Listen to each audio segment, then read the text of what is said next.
To jama'a assalamu alaikum, barkanmu da kasancewa a wannan bidiyo da a cikin shi za mu yi bayanin menene simple sentence wato jimla sassauka. Jimla sassauka ita ce jimla da ta kunshi aiki ɗaya ko kuma take magana akan abu ɗaya. Misali in ce maka na je makaranta, na ci abinci, na yi wasa da ƙwallo. Kaga jimla ta farko na ce na je makaranta, na biyu na ci abinci, na uku na yi wasa da ƙwallo. To a jimla ta farko na je makaranta, kawai zuwa makaranta jimlar ke magana a kai. Jimla ta biyu kuma na ce na ci abinci, to ita ma tana magana ne akan aikin cin abinci da na yi. Sai jimla ta uku kuma na ce na je makaranta, wato tana bayani ne kuma ta kunshi bayani na cewa na je makaranta. Kamar da na faɗa, jimla sassauka ta kunshi bayani ne takaitacce ko kuma gajeren bayani wanda ba dogon bayani ba. To ta kunshi ɓangarori guda uku, shine subject, verb da kuma object. Subject shine mai aiki wato aikau a Hausa. Sai verb shine aiki wato aikatau. Sai kuma object wato wanda aiki ya faɗa masa, shi yake cewa karɓau da Hausa, wato wanda aikin ya faɗa kansa. Misali idan na ce Ahmad kicks a ball, Ahmad ya buga ƙwallo. To anan Ahmad shine aikau, kicks wato dukan ƙwallo shine aikatau, a ball wato ƙwallon ita ce karɓau, wato ita ce aikin ya faɗa kanta. Ahmad ya yi aiki kuma shine buga ƙwallo, sai ita kuma ƙwallon da aka buga wato wanda aiki ya faɗa kanta. Wannan shine simple sentence a takaice, wato jimla sassauka. Ga sauran bayanai suna zuwa a ƙasa, ko in ce suna zuwa nan gaba. Har wa yau idan muka duba wannan sassaukar jimlar, Ahmad shine subject, kicks shine verb, a ball ita ce object, wato mai aiki sai kuma karɓau. A misali na gaba, Musa drove his car to motor park, wato Musa ya tuka motarsa zuwa tasha.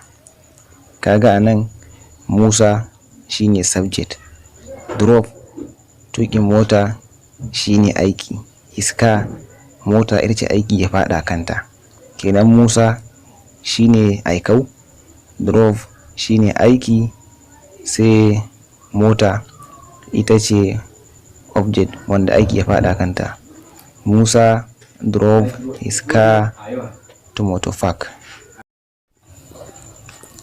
A misali na gaba kuma, the teacher flogged his students, malamin ya zana ɗalibansa. Kaga anan malami shine subject wato shine aikau, sai flogged duka shine aikin da malami, his student wato ɗalibansa su ne aiki ya faɗa kansu, su ne object ko kuma karɓau. The teacher flogged his student. Sai kuma misali na gaba wanda yake cewa a fast lion catches a zebra, a fast lion catches a zebra. Ƙarfan zaki ya kama dokin dawa, ƙarfan zaki ya kama dokin dawa. A nan a fast lion ƙarfan zaki shine ya aiki, catches shine verb aikin da zakin ya yi, sai kuma a zebra shine wanda aiki ya faɗa kansa wato object ko kuma kace karɓau. Sai misali na gaba, a group of hunters hunted an elephant, a group of hunters hunted an elephant. Gungun maharba sun farauci giwa. A nan gungun maharba su ne suka yi aiki, su ne a group of hunters. Hunted wato farauta, sun farauci, shine aikin da suka yi. An elephant ita ce giwa, abin da suka farauta. A group of hunters, subject wato aikau. Hunted verb aiki. An elephant object karɓar wato wanda aiki ya faɗa kansa.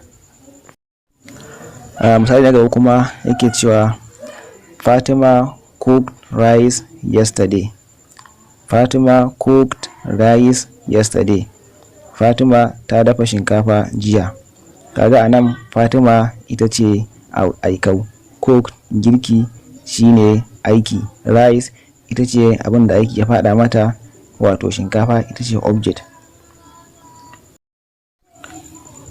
Sai misali na gaba, the lizard ate 2 grasshoppers.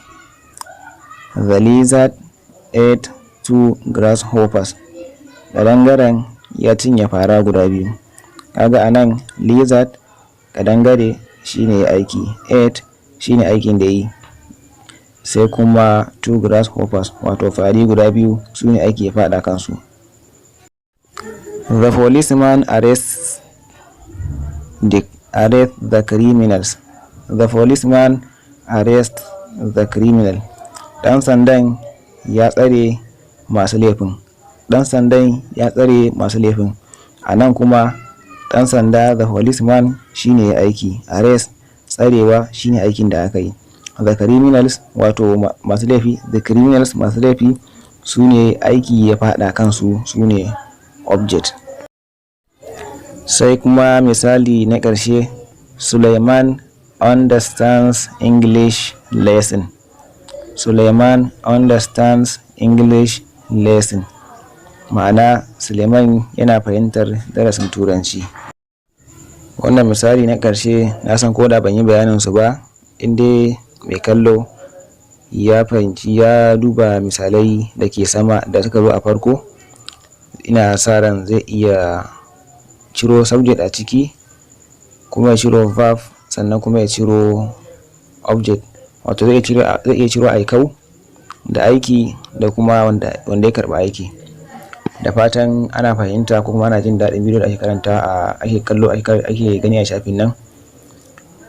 Idan kuma kai bakon zuwa ne, to da Allah kar ka manta ka danna subscribe ko ka danna alamar kararrawa, wanda shine zai ba mu ƙwarin gwiwa wajen kawo muku wasu bidiyoyin na da ke bayani game da darasin Turanci.